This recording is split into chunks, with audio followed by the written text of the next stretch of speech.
Nature park के 140 वृक्षों पर लगाए गए क्यूआर कोड जिला कलेक्टर ने अवलोकन कर दिए निर्देश। चूरू जिला मुख्यालय के नेचर पार्क में वन विभाग के द्वारा नवाचार करते हुए 40 प्रजातियों के करीब 140 वृक्षों पर क्यूआर कोड लगाए गए हैं। इस क्यूआर कोड को स्कैन करने पर उस प्रजाति के वृक्ष के बारे में पूरी जानकारी मिल जाएगी। जिला कलेक्टर अभिषेक सुराणा ने रविवार को नेचर पार्क में किए गए इस नवाचार का अवलोकन किया और खुद क्यूआर कोड को मोबाइल से स्कैन कर पेड़ों की जानकारी ली।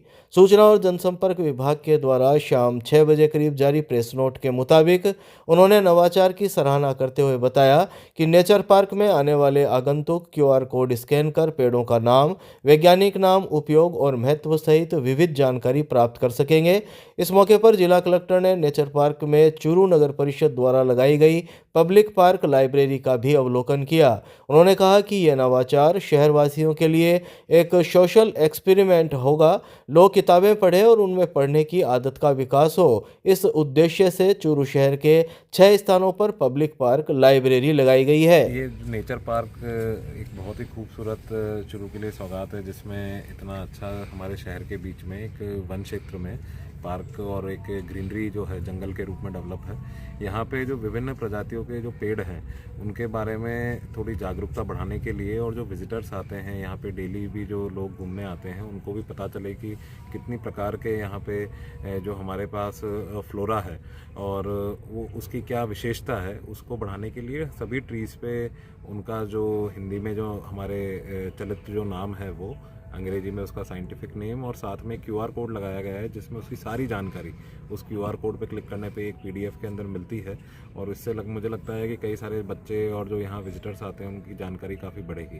तो इसको हमारे वन विभाग ने ये पिछले महीने भर में ये काम किया है और एक नवाचार के रूप में किया है, और मुझे लगता है कि काफ़ी लोग इससे लाभान्वित हों। शहर के वार्ड संख्या 32 में आर्मी जवान के बंद मकान के ताले तोड़कर चोरी, अज्ञात चोरों ने ज्वेलरी पर किया हाथ साफ। चूरू जिला मुख्यालय के वार्ड संख्या 32 में रविवार को आर्मी जवान के बंद मकान के ताले तोड़कर चोरी की वारदात सामने आई है। यहां अज्ञात चोरों ने कमरों, अलमारी के ताले तोड़कर ज्वेलरी पर हाथ साफ कर दिया। सूचना के बाद सदर थाना पुलिस मौके पर पहुंची और घटना स्थल का निरीक्षण किया।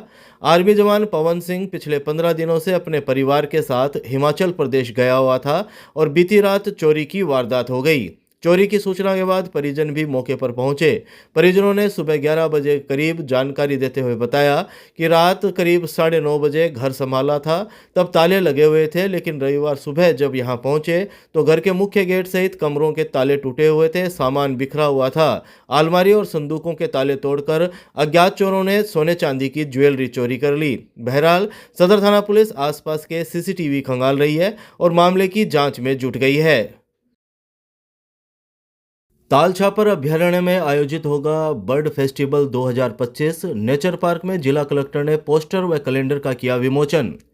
चूरू जिले के तालछापर अभ्यारण्य में पर्यटन को बढ़ावा देने के उद्देश्य से यहां बर्ड फेस्टिवल 2025 आयोजित किया जाएगा।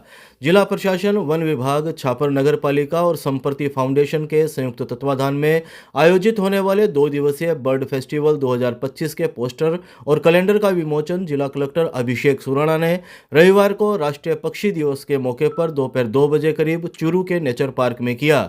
इस मौके पर जिला कलेक्टर सुराणा ने कहा कि बर्ड फेस्टिवल आयोजन का उद्देश्य पक्षियों की लुप्त होती प्रजातियों का संरक्षण व संवर्धन, वन्य जीवों के बारे में आमजन में जागरूकता पैदा करना और पर्यटन को बढ़ावा देना है। उन्होंने बताया कि तालछापर अभ्यारण्य काले हिरणों सहित अपनी जैव विविधता के लिए एशिया में अपनी अलग पहचान रखता है। तालछापर में 300 से अधिक प्रवासी पक्षी आए हुए हैं। इस आयोजन से इन पक्षियों के संरक्षण की दिशा में जागरूकता बढ़ेगी। जिला कलेक्टर ने आयोजन को लेकर चर्चा की और विस्तृत रूपरेखा और तैयारियों के लिए निर्देश दिए। डीसीएफ भवानी सिंह और छापर नगर पालिका ईओ सहदेव चारण ने 1 और 2 फरवरी को आयोजित होने वाले बर्ड फेस्टिवल की गतिविधियों के बारे में जानकारी दी। 700 हेक्टेयर ज़मीन पे हमारे 5000 से ज़्यादा ब्लैक बक्स वहाँ पे आज की डेट में हैं, और वहाँ पे जितने माइग्रेटरी जो बर्ड्स आ रहे हैं, लगभग 300 से अधिक प्रजाति के पक्षी वहाँ पे आते हैं। पूरे इंडिया से नहीं, बाहर से भी लोग उन पक्षियों को देखने, बर्डिंग करने, बर्डर्स जो हैं वो आते हैं। एक बहुत अच्छा इंटरप्रिटेशन सेंटर भी वहाँ पे बना हुआ है। हम अभी कोशिश कर रहे हैं कि उस इंटरप्रिटेशन सेंटर को पुनः एक तरह से एक लिविंग स्पेस, जहाँ पे कैफ़े, मर्चेंडाइज स्टोर, इस तरह की चीज़ें भी हो। उसी के क्रम में ये एक प्रयास है कि लोगों में, आसपास के जो लोग हैं उनमें एक जागरूकता पैदा हो इस एरिया को लेके। जो हमारे स्कूल स्टूडेंट्स हैं सुजानगढ़, छापर, बीलासर एरिया में, चुरू में, और साथ में जो आसपास जो लोग रहवास करते हैं उनमें भी एक जागरूकता का संचार हो कि कैसे ये एक बहुत इम्पॉर्टेंट एक हैबिटेट है एनवायरनमेंट और फॉरेस्ट के पर्सपेक्टिव से, और इसको कैसे हमें संभाल के रखना है। और साथ ही जो बर्ड्स, जो प्रवासी पक्षी यहाँ पे आ रहे हैं उनके लिए और हम बेटर क्या कर सकते हैं उनके बारे में जागरूकता पैदा करना, कुछ बच्चों में इंटरेस्ट पैदा करना कि फॉरेस्ट के प्रति, एनवायरनमेंट के प्रति, ये सब हमारे लक्ष्य रहेंगे। इसको लेके काफ़ी सारी गतिविधियां भी प्लान करी गई है।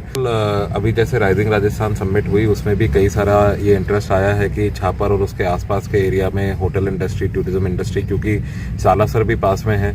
अभी रिसेंटली शोभासर हेलीपैड को मंजूरी मिली है, और साथ ही जो हमारी पड़ियारा में एयर स्ट्रिप है उसको लेके भी अभी कोशिश करी जा रही है कि कैसे उसका विकास हो सके। तो ऐसे में जो ये क्षेत्र है यहाँ पे पर्यटन की अपार संभावनाएं हैं, और ये उसी क्रम में एक इनिशिएटिव है कि कैसे हम पर्यटन को भी और ज़्यादा उसकी तरफ आकर्षित कर सकें। अच्छा, आप सब जानते हैं कि चूरू में जो हमारा ताल छापर अभयारण्य है वो जैव विविधता की दृष्टि से बहुत महत्वपूर्ण स्पेस है। न केवल इंडिया में बल्कि एशिया में इसकी पहचान है काले हिरणों के कारण से, और साथ में जो प्रवासी पक्षी आते हैं उनके लिए भी ये जाना जाता है। जैसा हमारे कलेक्टर सर ने फरमाया, यहाँ करीब 300 के करीब बर्ड्स की प्रजातियाँ विद्यमान हैं, और उनमें से करीब 40 के करीब रैप्टर्स के भी यहाँ हैं, वल्चर्स की भी हैं। तो जो रेयर स्पीसी हैं, थ्रेटेंड हैं, उनके संरक्षण का ये अच्छा स्पॉट है, और इसी दिशा में जिला प्रशासन का, हमारी नगर पालिका छापर का और ये समन्वित प्रयास है कि इनका संरक्षण भी हो और संवर्धन भी हो। जैसा कि कलेक्टर साहब के आदेशानुसार एवं नगर पालिका द्वारा वन विभाग एवं नगर पालिका के संयुक्त प्रयास से वहाँ 1 और 2 फरवरी को फेस्टिवल का आयोजन किया जाएगा। तो उसमें जैसे कि छापर जो अभ्यारण्य है वो टूरिस्ट के हिसाब से आम लोगों में जागृति आए कि भाई ज़्यादा से ज़्यादा टूरिज्म का विकास हो, एवं लोगों को जानकारी मिले कि यहाँ काले हिरन हैं, कई 300 तरह की प्रजातियाँ जो पक्षी आ रहे हैं उनके बारे में, एवं इसी के साथ साथ टूरिज्म के विकास के लिए जैसे होटल, बिजनेस, व्यवसाय वगैरह बढ़े तो आम लोगों को भी उससे फ़ायदा हो और प्रकृति से, नेचर से लोग जुड़े। दादाबाड़ी में बड़ौदा राजस्थान क्षेत्रीय ग्रामीण बैंक का धरोहर कार्यक्रम आयोजित, सांस्कृतिक प्रस्तुतियों ने मन मोहा।